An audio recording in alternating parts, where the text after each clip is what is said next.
take two. And this is Beauty Goddess Bridget. And yeah, I got started on this one, and then the dog interrupted me, and I had to get up, and I don't have any way to pause and go back and edit. So yeah, we're gonna do it again. That was only 5 minutes in. So anyway, if you are here for some fun, colorful times and makeup, then you've come to the right place. Just understand that I do all of my videos in one take, at least for now. And so if you hear dogs barking in the background or other disasters, welcome to my world. We're just going to keep on going. Today is a traveler series, and I am so proud of this series that Stephanie and I are doing together, Not Your Basic Stuff. And today we are doing the Nomad Iceland palette, the land of fire, Iceland, fire, and ice. And here is how she looks. And I will probably be using blues today. Yeah, I'm kind of leaning towards the blues. Although the red's pretty, it's a little bit more orangey than what I've got on. So yeah, I'm thinking not so much of that. I've already done my Natasha Denona. And so let's go ahead and get to it. Let's do a transition. I've been working with some transitions lately, so we'll do transition shade first. Actually, this is kind of a greenish. No, let's do this one. This one is Nord. Nord. Anyway, that's pretty.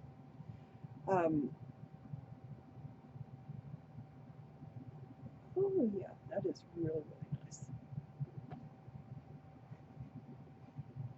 I'm gonna build up a couple of different colors today. That's why I went ahead and opted for like a transition type shade. Oh, that's pretty. Anyway, the book I was gonna do Light in August by William Faulkner, and then I thought, you know, I don't know about that. Not because it's not a good book. It's an excellent read, but it's one that has some trigger warning type subjects in it, and I just decided, you know, maybe not for this particular series. For the Traveler series, we want to keep it kind of a little bit more upbeat. Now, Test of the D'Urbervilles, while very tragic in its own way, that one I will do eventually. I will do that one.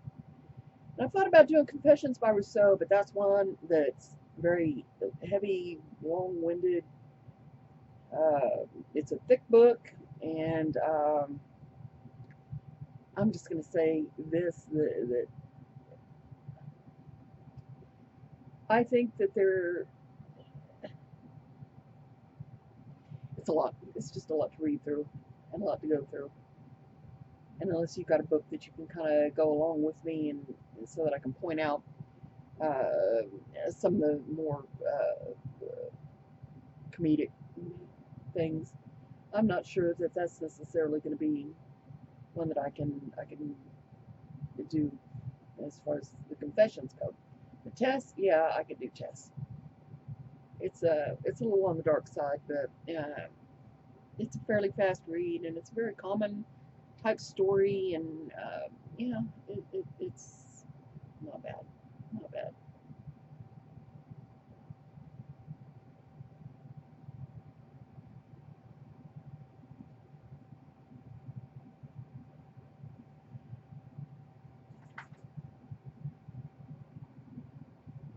Okay, that's Fjord.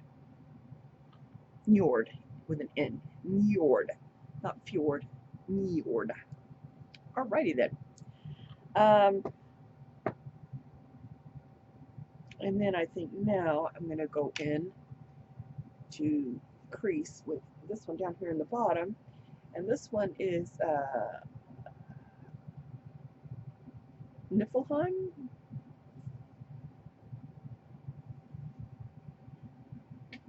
Let me see. Oops. if it's on. Where did it go? There it is.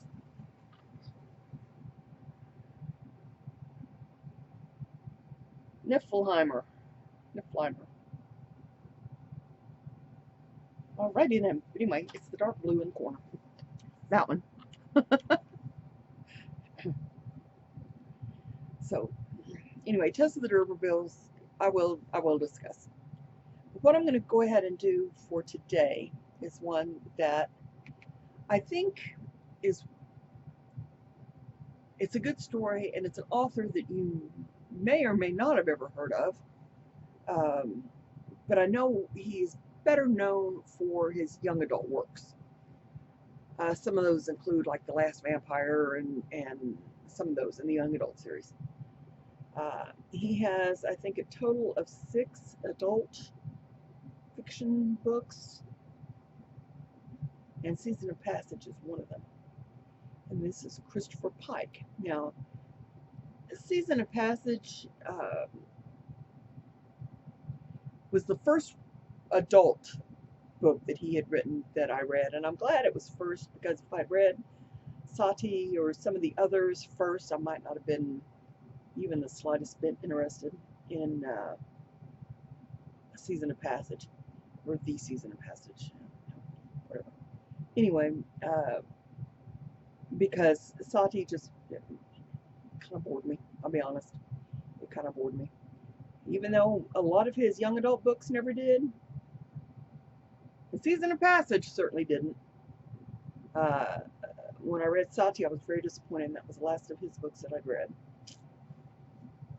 And it wasn't because of the disappointment. It was just, it was the last time that I really had time to read books, just for when I wanted to just read them. You know, after work or whatever. After that, I got to working too much, and when you're working 40 to 60 hours, when you're working 40 hours a week, it's hard enough. But when you're working 60 to 70 hours a week, with no days off, I worked Monday through Sunday, no days off. I did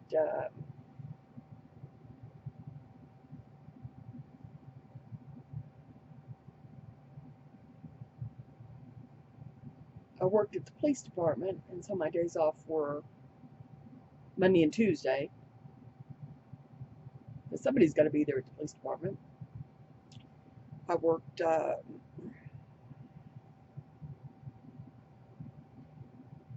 a bank and a call center, like customer service rep call center,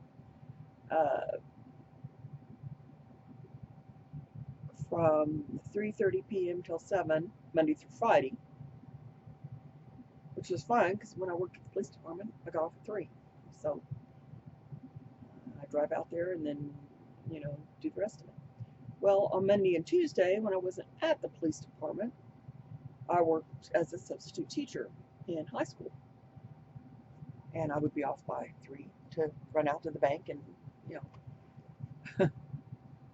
So yeah, I had 3 jobs, and I was working essentially 7 to 7 every day of the week.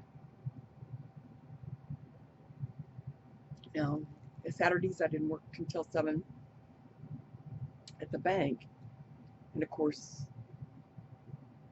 or Saturday or Sunday I didn't work at the bank, so I would only work until 3. But every other day it was 7 to 7. It was very long days. So yeah, there was that. But anyway, I decided to go with Season of Passage by Christopher Pike. Now, Season of Passage is, it was written, I think, in 94 or 92, and so it is futuristic in that it was set in like 2014 or 2004, something slightly in the future. First manned mission to Mars was the Russians, and they never came home, and so the U.S. sent a team to find out what happened. And so that's where our story starts. is the doctor who is on the mission. She's the one that wakes up first, and she is working on, you know, getting everybody else up as they approach Mars, and she's checking all of their physical, their vitals and whatever. And so yeah, okay. Next, I'm going to go in with Valkyrie, this blue right here, and got a small packer. And she's waking the people up and getting everything ready, and you know, all that's good. Well, once she takes off to go to Mars, her little sister, who she essentially raised while she went to medical school, yeah, like that can even happen. But suspend your belief, you know, long enough here, people. Oh,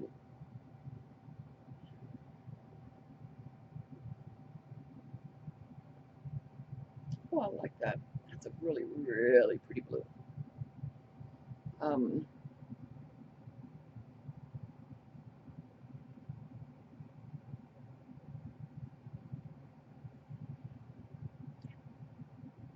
but she starts getting everybody up and starts waking them all up, and they start doing all their pre-landing tests or whatever. And in the meantime, as soon as she takes off, her baby sister starts having these nightmares. So she starts journaling all of her nightmares. And as luck would have it, uh, the nightmares kind of are in like this story form to her. And as she starts writing them out, things start looking familiar to her. And she starts having all these flashbacks. And the flashbacks go back to ancient civilizations, and where she sees herself as one of the leaders of this particular culture, and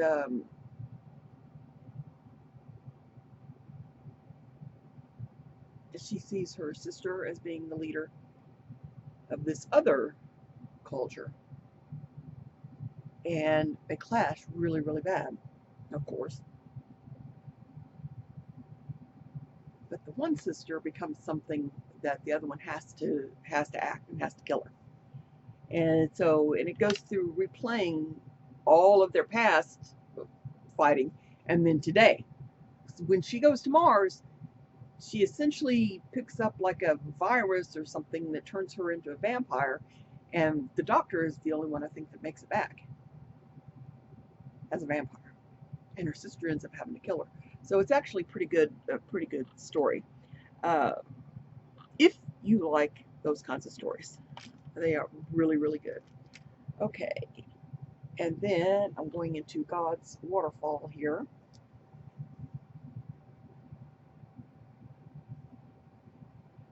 For the inside.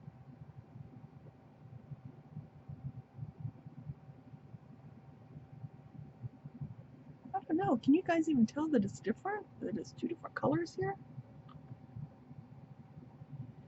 I mean, this one is kind of a purpley, and this is more greenish. But they still almost look almost the same next to each other. Weird.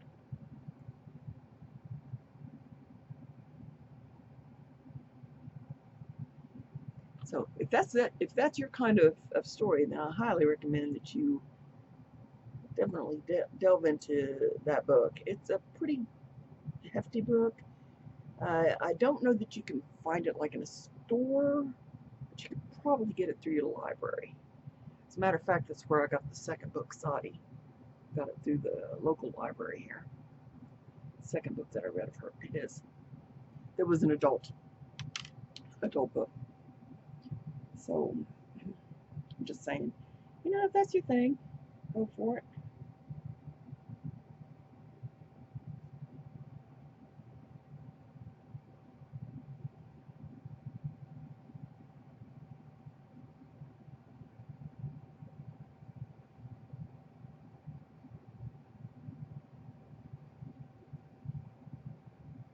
Mm. But it's kind of a nice book, a great read. It keeps your attention. It's actually, I think, a pretty good book. You know, to add to your collection here. Okay, I think I'm going to add this Northern Lights green on the top.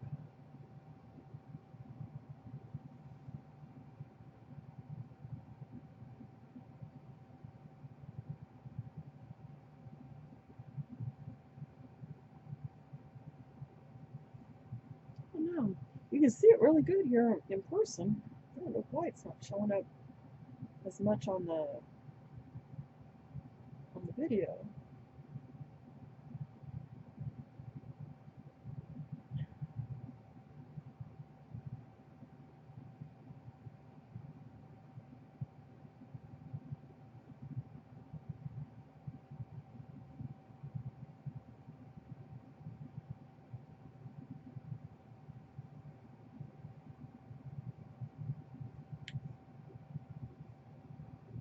I do like it. I do.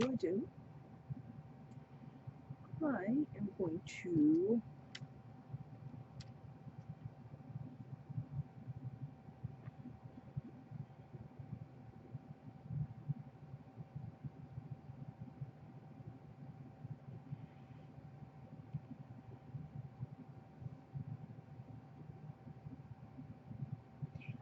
want to do a cut crease, so I'm debating which color.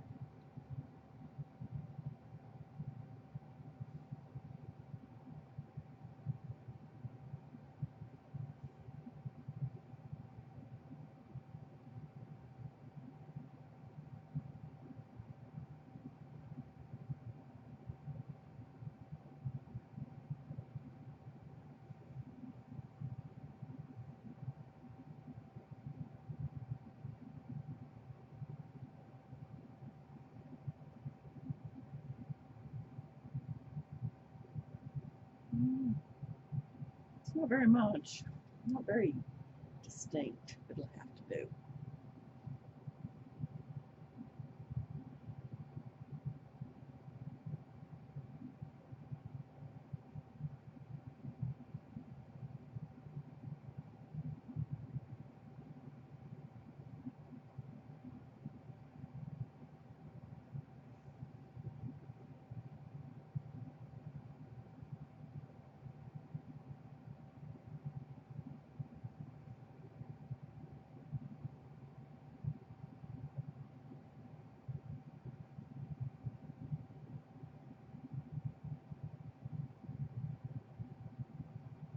I think that looks pretty good.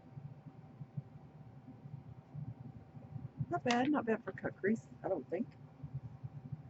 Anyway, all right, and then I am going to use,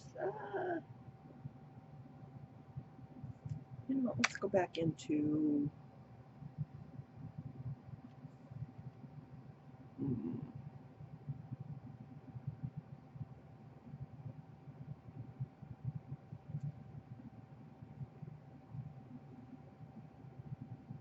Njord. I'm going to go with Njord.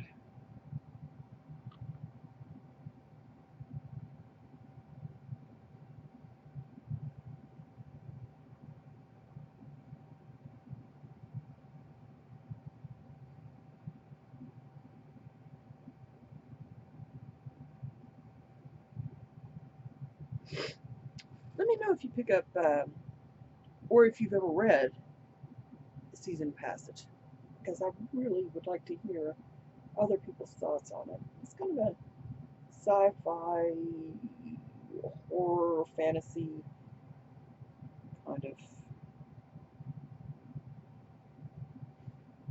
book. And like I said, I've read a lot of his young adult stuff because Nicholas was reading them, and that's how I found that he'd done a couple of adult books too. And so I thought, well, let's give it a whirl. Let's see what it does for me. Well, not as much as I was hoping. Really, not as much as I was hoping. All right. Ooh, that would probably be pretty. I'm going to go in with this green right here. It's called Elves.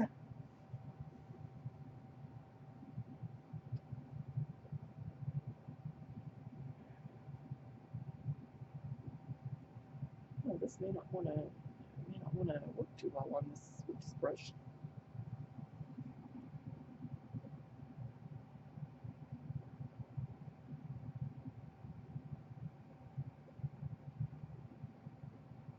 Yeah. Well, let's get this one because I think this will be all right.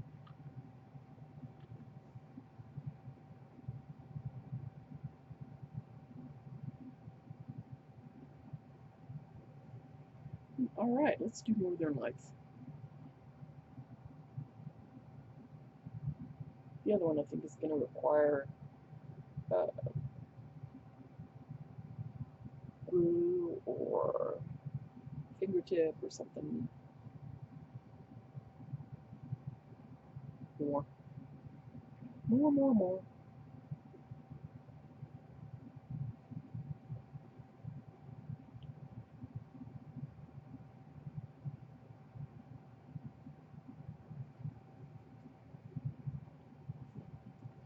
Okay, not too bad.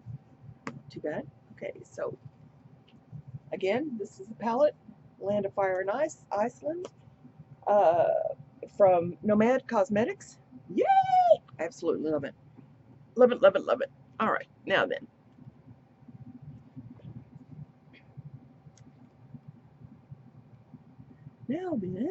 Oh yeah. It's a sugar scrub for your lips from Younique. I love it. I absolutely love it. It makes my lips so soft. Soft, kissable lips. That's what we want, right? Sure. All right, let's see if we can get these going today.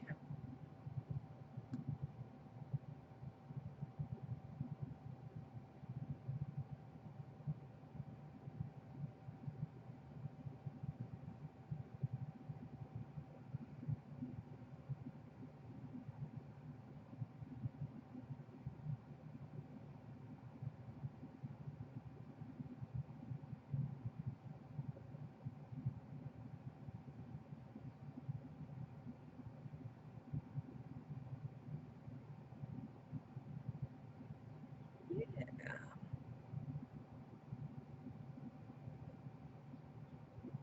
We're gonna see if we can't get this done up a little bit better.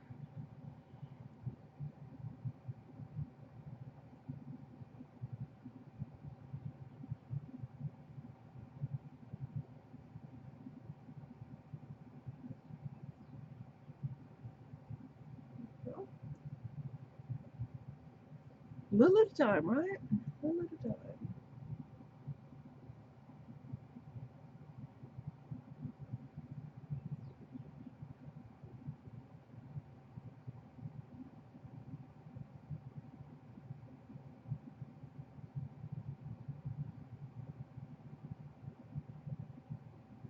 Now, magnetic lashes are quickly becoming my life. I absolutely love them. And I love them because you can put them wherever. And if you don't like where they are, you can pick them up and move them because they're not glued, they're magnetic. What's not to like about that?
needs a different brush. I probably complain about that every time I put them on. Just saying. Go ahead and get my red lips on.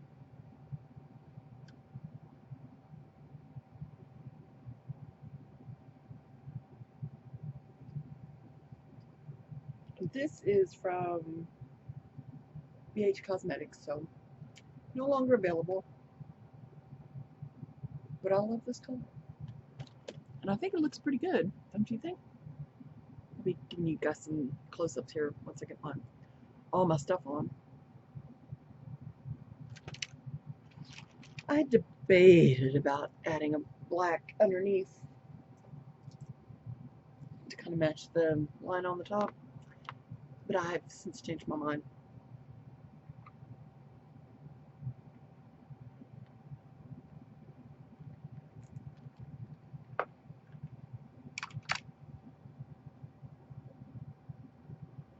All right, let's get this on. And we're off to the races.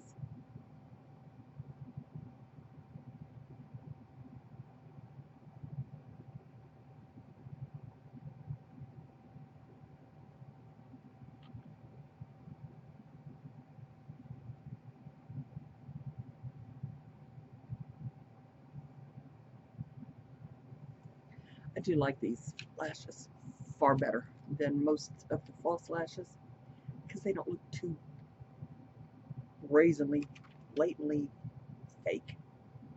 I mean, if you look at them and you know they're fake, then yeah, you can see that they're fake. But really and truly, to look at them, they just look like really good lashes, which I don't have.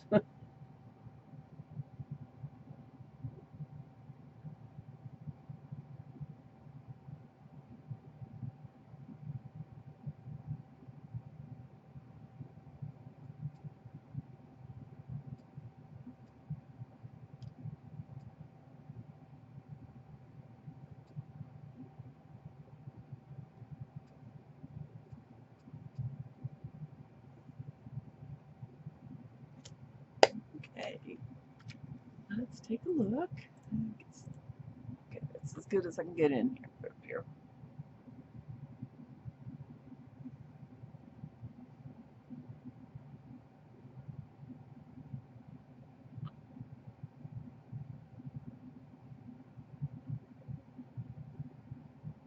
What do you guys think? Are they looking lovely? Are they sticking? Are my lashes sticking in place? I think they are for the first time ever. And so, there we have it.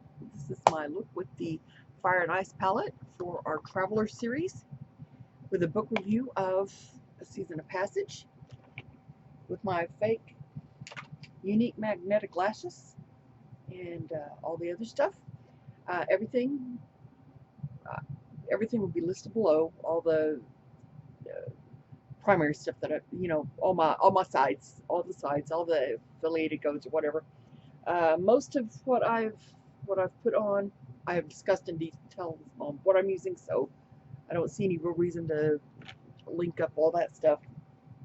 But just saying. So there it is. What do you think? I think it looks pretty good. Just saying. Got one more thing to film too. Woo! That one I'm gonna make it on my page too. So I'll have to change my look just a little bit so they still have the surprise when they actually come and watch the video.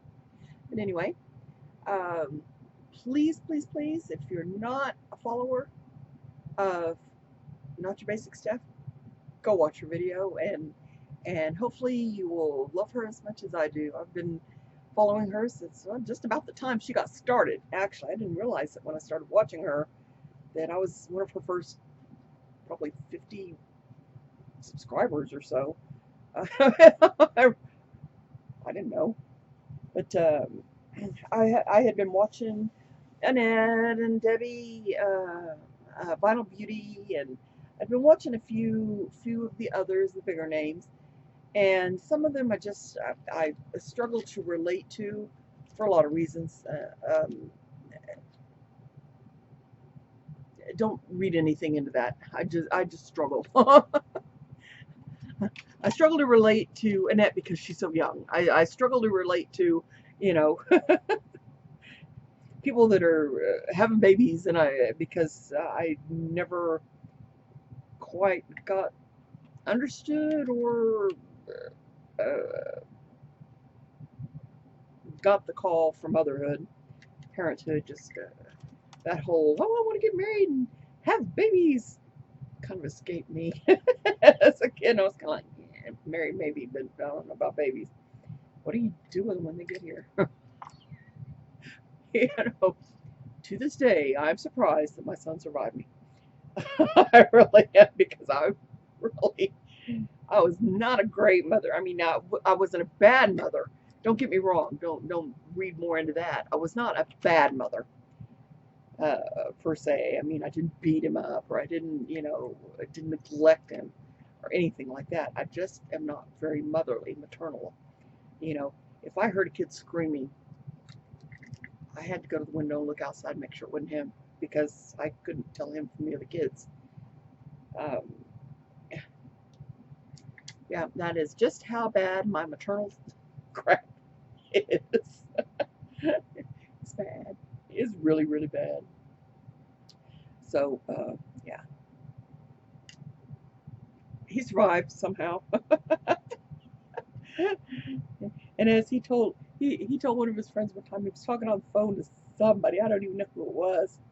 And he said, yeah, me and my mom, we kind of grew up together, but she never grew up. And I'm not either. I'm not going to either. So, yeah, there's that. I never got the call for motherhood. I never understood it. I will never understand it. And it's overrated, I think. Motherhood's overrated, considering all the crap you have to put up with. And I'm not talking about just kids, but I'm talking about,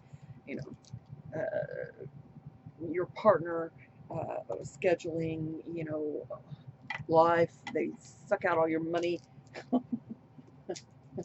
Then they stick you in a nursing home later, in the hopes that you'll just, pass quietly into the night and they don't have to watch.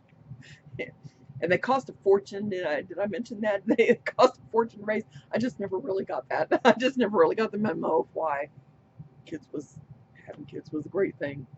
I mean, I really didn't. I'm awful. I admit it. Truly, 100%. Anyway, what do you think? Let me know in the comments. I'm not sure yet when we're going to post these, but I'm sure now that I've done the video, once I get all that information over to Steph, it won't be long before she'll get me hers back, and then we'll get them posted.